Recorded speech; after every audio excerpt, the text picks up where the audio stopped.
Hello! Today we're going to be learning how to solve by adding or subtracting.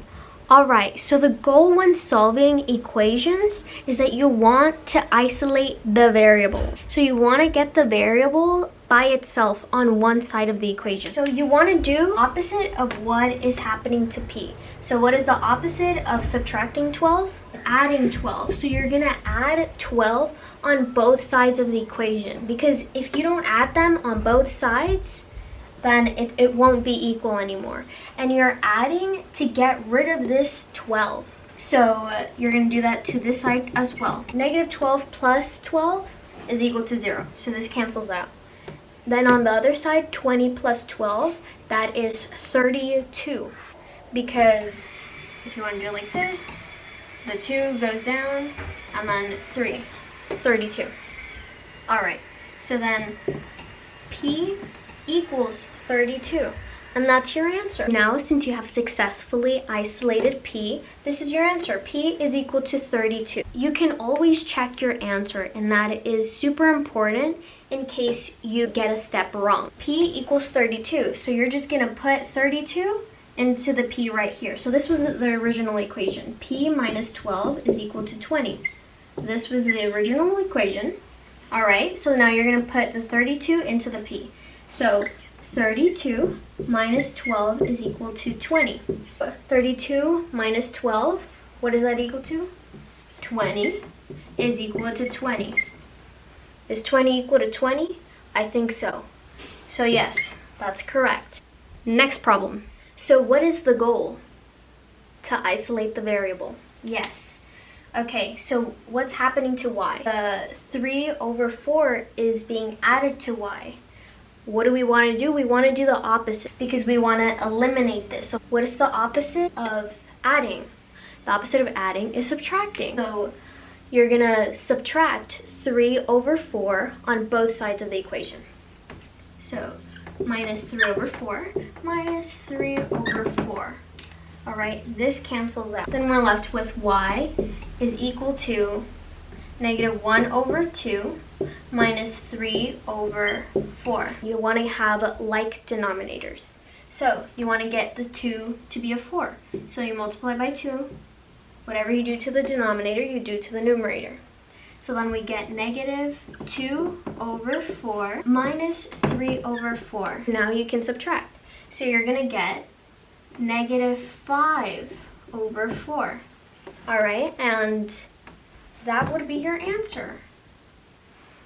Y is equal to negative 5 over 4. And you can always divide this and get a decimal answer, but I like leaving it as a fraction. Next problem. Right, so this is where our famous acronym comes in, PEMDAS. So we're going to look at the parentheses. Can we simplify anything inside the parentheses? No. It's just negative 16. But you can distribute.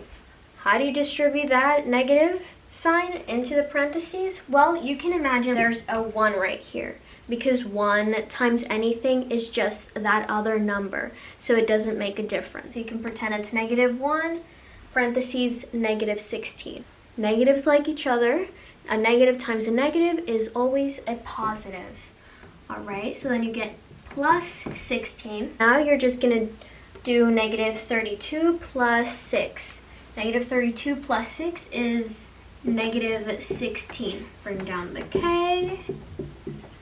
And now that we've simplified on the left-hand side of the equation, we can isolate k. And in order to do that, we have to do the opposite of subtraction. What is the opposite? Addition. So you add 16 to get this to 0. Cancels out.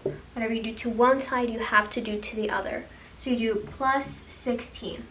So now we get k is equal to 7. And that is your answer. Let's check the answer. In order to check the answer, we have to plug this 7 into the k. So let's erase the k. Plug in 7. So 7 minus 32 minus parentheses negative 16 is equal to 9. Let's deal with the parentheses first. Okay, so let's distribute this negative. and we're going to get positive 16, bring down the negative 32, and the 7 is equal to negative 9. Now we're going to solve this from left to right. 7 minus 32, negative 25, plus 16 is equal to negative 9.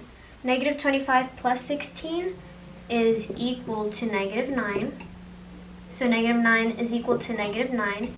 And that is true. Negative 9 is equal to negative 9. So k is indeed equal to negative 9. Alright, so that's it for solving equations by adding or subtracting. And I hope that helps. Bye!